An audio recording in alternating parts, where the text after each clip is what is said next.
Le premier, il y a eu, dans certaines localités que nous avons visitées, pas dans toutes, à Madiengu et un peu à Lodima, un sentiment mitigé, mais un sentiment général d'inquiétude et de peur de la part de la population au regard d'un certain nombre d'informations qui auraient été mises à leur disposition faisant état d'une vente des terres congolaises au Rwanda ou à des sujets rwandais.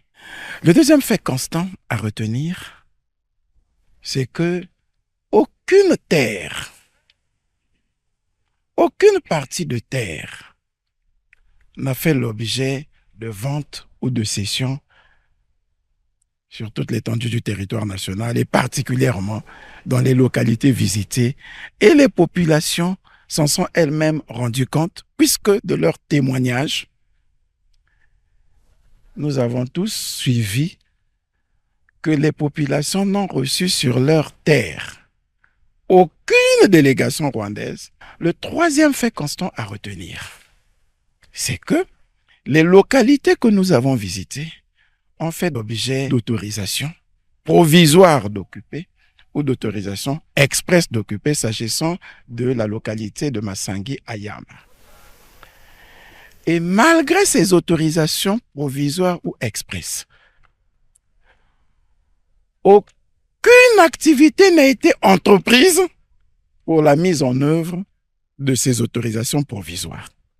Si jusqu'au 8 décembre 2024, date d'expiration de ces autorisations, toutes ces diligences n'ont pas été accomplies, ces autorisations seront frappées de caducité. Les textes pourraient être remis en cause, non pas par xénophobie, non pas par rwandophobie, mais simplement au regard de l'application stricte des lois que nous avons. Quatrième chose à retenir, ceux qui ont nourri ce bruit de vente de terre sont bien convaincus que c'est faux parce qu'ils n'ont aucun document faisant état d'une cession.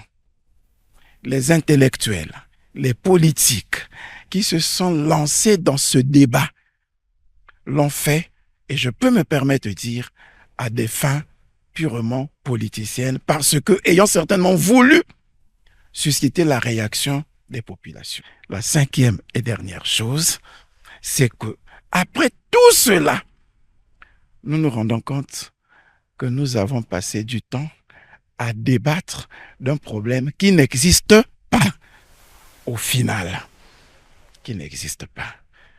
Ce qui m'amène à nous faire, à nous tous, la leçon suivante pour conclure.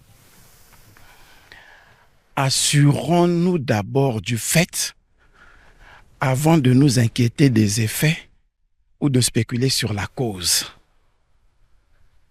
Cette démarche prudente nous permet d'éviter d'être ridicules, à trouver des explications sur une cause, à anticiper sur des conséquences d'un fait imaginaire, d'un fait qui n'existe pas. Et je crois que les élites, les intellectuels que nous sommes, devons savoir en tirer les leçons.